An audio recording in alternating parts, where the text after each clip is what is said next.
Hello बच्चों, मैं आशीष झारिया स्वागत करता हूं आपका मेरे यूट्यूब चैनल स्टडी विथ एजे में। इसमें आज हम देखते हैं आपकी एट ग्रेड अभ्यास पुस्तिका विज्ञान, गणित और सामाजिक विज्ञान की जो है। इसमें आज हम सामाजिक विज्ञान में सामाजिक विज्ञान का अध्ययन करेंगे और ये कक्षा 7वीं के लिए है बच्चों। तो आज हम सामाजिक विज्ञान में इतिहास का अध्ययन करते हैं। सामाजिक विज्ञान में आपका 3 खंड है, एक इतिहास है, फिर भूगोल है ना, और क्या है, एक सामाजिक एवं राजनीतिक जीवन है। तो सभी का हम एक एक करके अध्ययन करेंगे। तो आज आज की इस वीडियो में हम इतिहास के जो आपके पार्ट दिए हैं उनको कैसे लिखना है, उन प्रश्नोत्तरों को, वो मैं आपको इस वीडियो में बताऊंगा। तो इसके पहले बता दूं, आपका मैं सारे वर्कबुक करवा रहा हूं और एग्ज़ाम के समय आपके जो महत्वपूर्ण प्रश्नों के उत्तर होंगे वो भी मैं इसमें हल करवाऊंगा। तो चैनल को सब्सक्राइब करना और अपने दोस्तों तक भी उसे ज़रूर शेयर करना ताकि आपको ऐसी वीडियो और भी मिले। तो आइए जानते हैं आपका इतिहास का अध्याय नंबर 1 है, 1000 वर्षों के दौरान हुए परिवर्तनों की पड़ताल।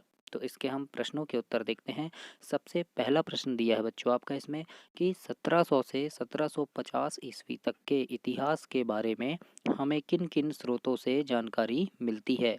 तो उत्तर में लिखना आप 700 से 1750 ईस्वी तक हमें धार्मिक साहित्य, ब्राह्मण ग्रंथ, वेद, ब्राह्मण उपनिषद, स्मृति आदि ग्रंथ एवं उस काल के सिक्के। इस प्रकार से आप प्रश्न नंबर 1 का उत्तर लिखेंगे, यानी उस काल के सिक्कों से हमें जानकारी प्राप्त मिलती है। इसके बाद है प्रश्न नंबर दूसरा आपका, अतीत में विदेशी किसे माना जाता था। तो इसके उत्तर में लिखना बच्चों, किसी जगह आने वाला अनजान व्यक्ति जो इस समाज या संस्कृति का अंग न हो उसे विदेशी माना जाता था। तो इस प्रकार से आप प्रश्न नंबर दूसरे का उत्तर लिखेंगे। इसके बाद हम तीसरा प्रश्न देखते हैं। तीसरे प्रश्न में है, अभिलेखागार से क्या आशय है। तो इसके उत्तर में लिखना बच्चों, ऐसा स्थान जहाँ दस्तावेजों एवं पांडुलिपियों को संग्रहित किया जाता है अभिलेखागार कहलाता है। ये हुआ आपका 3 प्रश्न हुए। इसके बाद हम चौथा प्रश्न देखते हैं, पांडुलिपियों के उपयोग में इतिहासकारों के सामने कौन कौन सी समस्याएं आई। तो इसके उत्तर में लिखना, एक समय अंतराल में एक ही मूल ग्रंथ की भिन्न प्रतिलिपियां एक दूसरे से अलग हो गई थी जिनसे इतिहासकारों को समझने में समस्या हुई। तो इस प्रकार से आप प्रश्न नंबर चौथा का उत्तर लिखेंगे।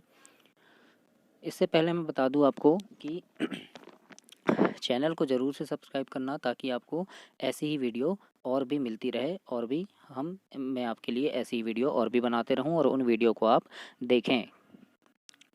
पांचवा प्रश्न देखते हैं। पांचवा प्रश्न है आपका, 700 से 1750 ईस्वी के बीच आए प्रमुख बदलाव के बारे में लिखिए।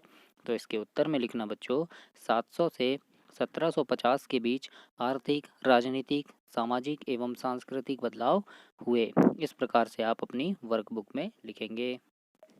इसके बाद प्रश्न नंबर छठवा देखते हैं। छठवें प्रश्न में है, इस काल के कोई 5 सामाजिक नियम लिखिए। तो आप इसके उत्तर में लिखेंगे कि अपने सदस्यों के व्यवहार का नियंत्रण करने के लिए जातियां स्वयं अपने नियम बनाती थी। इन नियमों का पालन जाति के बड़े बुजुर्गों की एक सभा करती थी। इस प्रकार से प्रश्न नंबर 6 का उत्तर लिखेंगे। प्रश्न नंबर 7वां देखते हैं। इसमें 7वां प्रश्न है, पर्यावास से क्या तात्पर्य है, यानी पर्यावास क्या है। तो इसके उत्तर में लिखना बच्चों, इसका तात्पर्य किसी भी क्षेत्र के पर्यावरण और वहाँ के रहने वालों की सामाजिक और आर्थिक जीवन शैली से है। ये हुआ आपका पर्यावास। 8वां प्रश्न देखते हैं। इसी में आपका 8वां प्रश्न है कि सन 1318 ईस्वी में कवि अमीर खुसरो द्वारा भाषा के संबंध में क्या विचार व्यक्त किए गए थे। तो इसके उत्तर में लिखिएगा, अमीर खुसरो ने बताया कि इन भाषाओं के विपरीत भी एक भाषा संस्कृत भी है जो किसी विशेष क्षेत्र की भाषा नहीं है। यह एक प्राचीन भाषा है जिसे केवल ब्राह्मण जानते हैं, आम जनता नहीं। इस प्रकार से प्रश्न नंबर 8 का उत्तर लिखेंगे आप। इसके बाद प्रश्न नंबर 9 देखते हैं बच्चों हम। आपके 9वें प्रश्न में दिया है, इस काल में हुए मुख्य धार्मिक परिवर्तनों को लिखिए या उनके बारे में लिखिए। तो इसके उत्तर में लिखना, इस काल में प्रमुख धार्मिक परिवर्तन हुए। लोगों द्वारा दैविक आस्था का चलन था। हिंदू धर्म में नए देवी देवताओं की पूजा, मंदिरों का निर्माण, पुरोहितों का महत्व बढ़ा। किस काल में भक्ति आंदोलन का प्रारंभ हुआ? इस प्रकार से प्रश्न नंबर 9 का उत्तर लिखेंगे। अब इसके आगे हम प्रश्न नंबर 10वां देखते हैं बच्चों। 10वां प्रश्न है, अंग्रेज इतिहासकारों ने भारतीय इतिहास को कितने युगों में बांटा है? तो इसके उत्तर में लिखना, अंग्रेज इतिहासकारों ने भारतीय इतिहास को 3 युगों में बांटा था, हिंदू, मुस्लिम और ब्रिटिश।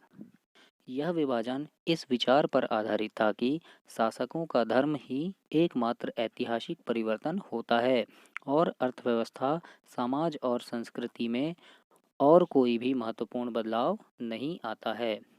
इस काल विभाजन को आज बहुत कम इतिहासकार ही स्वीकार करते हैं। अधिकतर इतिहासकार आर्थिक तथा सामाजिक कारकों के आधार पर अतीत के विभिन्न कालखंडों की विशेषताएं तय करते हैं। इस प्रकार से प्रश्न नंबर 10 का उत्तर देंगे और इसके आगे ये हुआ आपका पाठ समाप्त। इसके आगे हम अगले पाठ का अध्ययन करेंगे। तब तक के लिए नमस्कार और चैनल को ज़रूर से सब्सक्राइब करें ताकि आपको ऐसी ही वीडियो और भी मिले। धन्यवाद।